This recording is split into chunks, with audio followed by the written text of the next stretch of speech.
All right, so now we found a beautiful, beautiful problem. It's also time to actually defining the business concept that solves the problem. So at the end of this one, you have a clear solution type plus the first version definition. Well, a problem is not a solution. Keep that in mind, right? So problems don't equal businesses. Businesses exist when a problem has a delivery method, right? So let me give you an example. People are very overwhelmed by content creation nowadays. Like, yeah, there's so much things going on social media. I don't know how many posts per day that are being created, but it's insane, especially with AI. A lot of captions, a lot of videos are AI generated, and I'm also like, oh, there's just so much being made, but also so much being consumed.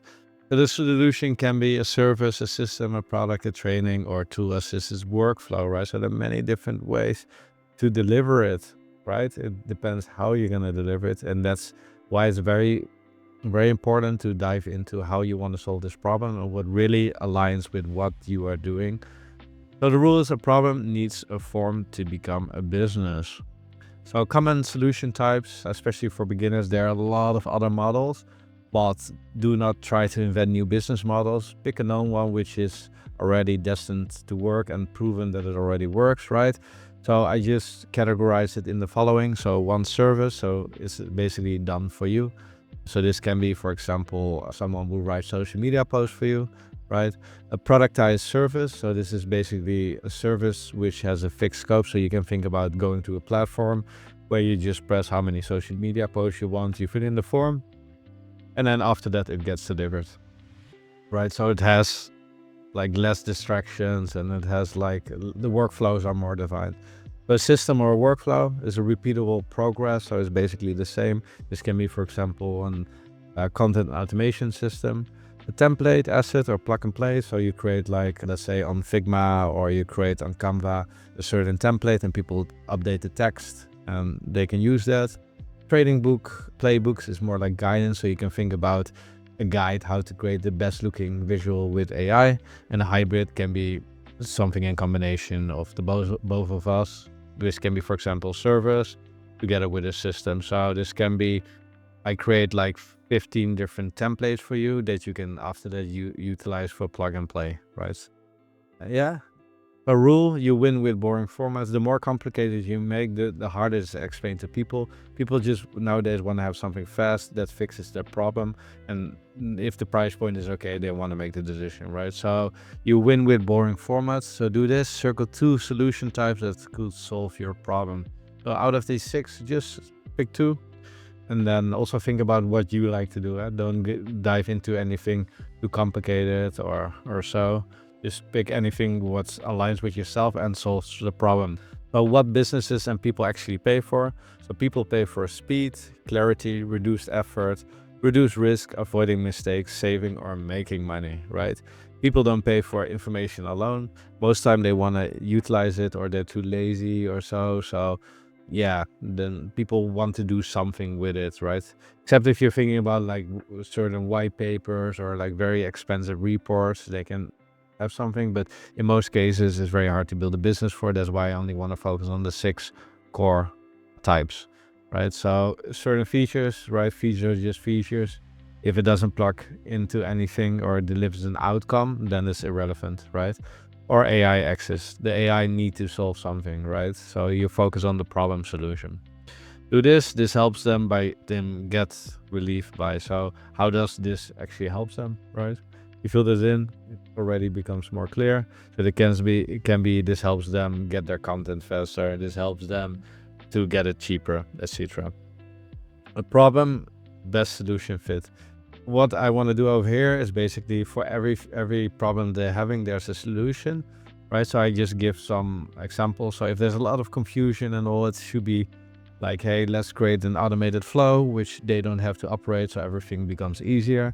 Or create a playbook, like a guide that they can follow how to do it, so they have enough knowledge to do it themselves. Maybe there's a lack of time, then we can provide a service, and this can also be like a productized service or even an app that they can use to save a lot of time and energy. If there's a lot of repetition, beautiful templates or automation also work perfectly fine. If there's a skill gap, people feel like they're missing something, you can provide them training. This can be consultancy session and one-on-one help, or this can be like PDF, which gives them more information. Inconsistency, so create a workflow that helps them create consistency within their business, right? So do this, match your problem to the most natural solution type. So which one fits the best to the problem, right? So in the end, again, I keep emphasizing that as well. Pick something which is more in line what you think is fun, but also very applicable to the problem, right? Now, and what we want to do now, we want to dive a little bit deeper. So we go in the first version thinking, right? Keep in mind, you're not designing the final business. You're actually designing the first usable version. A lot of people call it MVP. It's a minimal viable product, which means this is something that you can deliver as fast as possible and already can start testing if people actually like it, want it, and are willing to pay for it, right?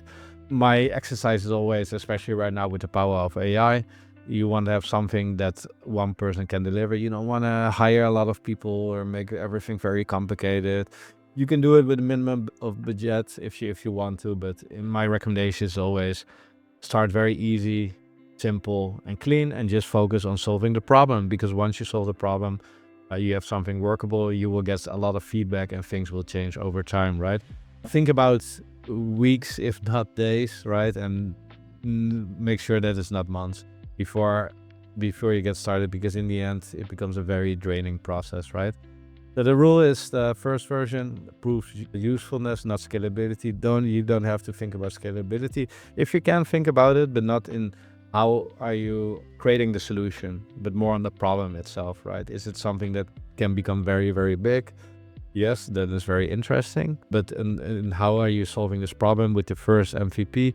It's not really necessary, because you're gonna make the concept much better and the business much better, right? So do this. The first version is a simple blah, blah, blah, that helps blah, blah, blah, do blah, blah, blah, right? So in terms of content creation, can be the first version is a simple content production workflow that helps marketers do their job much faster and cheaper, for example, right? So what I done beautiful is I said like, okay, there's like a workflow automation with AI. There's actually the solution fit. So it's a type already, and define the target audience, and also help their problems, right? Solve their problems. So right. But in the end, this is also a very important exercise. Do I want to make a service or do I want to make a product, right? This is like the 50-50 split, because for the service, you need a lot of people most of the time, right? You can enable it or make it like easier, more efficient by productizing it or using AI. But in the end, it still needs some people, and there's most of the time a lot of custom things necessary, which means more complicated workflows. But the bright side of it is most of the time easier revenue, right? So if people service, they are willing to pay a higher amount for it because it's most of the time custom, they want to talk to a person. When as a product is like way more scalable, you need less people to operate it, but the pricing is most of the time way less because you don't have humans that need to do stuff.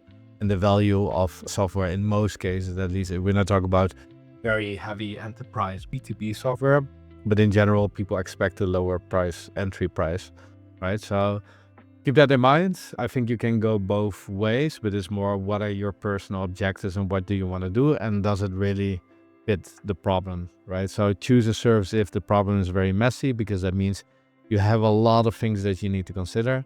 The solution is unclear. So in the end, it's like, how do I solve it? Because it can get super complex. Let's say people have a problem with SAP software, right? And they don't know what to do. Then it's very hard to build a product around that to solve that is possible. But if it goes very deep into the core of the company, then it's very hard to find it, and every company is different, right? So the solution is unclear. Choose a service if you need learning fast. So if you notice, hey, I don't know anything about this yet, then the service can be nice because you can learn on the job, right? So I always say back in the past, it's like working for a company is actually is paid education, meaning that while you learn on the job, you're actually getting paid, right? So it's actually double dip. When there's a normal formal education, you basically need to pay everything, right? Choose a product/system if the problem is repeatable. the solution is clear, the steps don't change much. So this means like if it's more or less already clear what you need to solve and it doesn't go into weird directions, then the system of product makes most sense because it's basically already defined, right? What a lot of people do when they're not certain about which one to pick, most time they first start off with a service, then handle a lot of clients, and after that you know precisely what the problem is and you can build a product for that. And there are many cases as well, also for internal tools. Like I remember back in the days, like WeTransfer, for example, was like a cloud service. They had to send files over to clients and it became very messy. So they created like a hosted database where you can just upload it, and it became very fast popular. Same with like you had stock libraries, got the name, but you could also like basically search in Splash because they were tired of all the stock photos. So they came up like, hey, let's create a database of beautiful pictures that are not too stockish, right? So in the end, they make it public, but it also started first as an internal tool for an agency. Right, do this. Answer honestly, can I write the steps on one page, right? Would the step work for 5 different people, so different clients? Do I know where people usually get stuck, right? So if you can answer this all honestly, then most probably a product or system works better. If not, then first go for a service. So define the core deliverable, right? So what is the thing that you want to accomplish, right? So what do you want to deliver to the client? Because in the end, you need to have a beginning point, which is the input from the client, a few clicks or whatever it is, to come up with a final product. So it is actually the output. So this can be a crafted output, whole completed setup, a documented system, a working workflow, a trained results, whatever it is. And this is the part that you're actually setting, right? So do this, finish the sentence. The customer receives XXX within XX amount of time. So, all right, do this, right? The customer receives blank blank within blank blank time. So let's take a look at the examples, right? So let's say in the content aspect, the customer receives 5 social media posts within 1 day. And this is like a crafted output. Completed setup will be the customer receives an automated AI generation system for animations and images within 3 weeks, right? Documented system can be, for example, the customer receives a guideline how to generate the best AI images within 3 weeks. Or it can be a trained result. The customer receives, right? So do this, finish the following sentence. The customer receives blank within blank amount of time.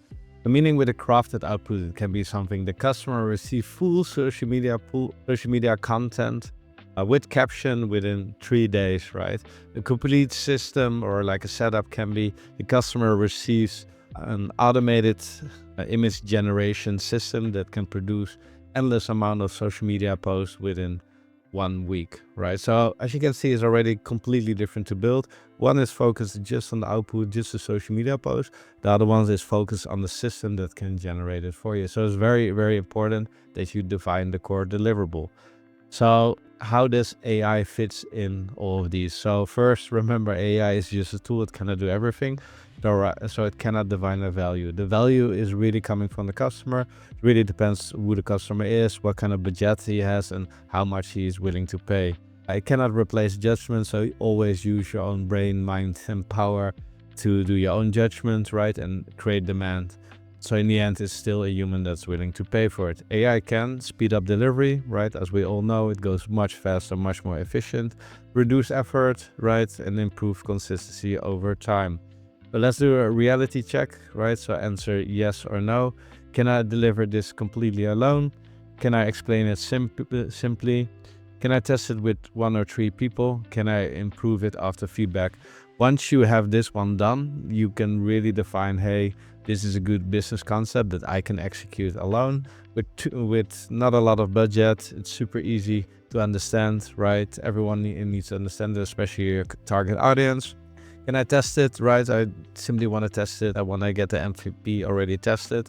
And can I improve it after feedback to find out more about the problems to solve, and that the solution will become better and better over time. So there we have it, right? The final solution concept block.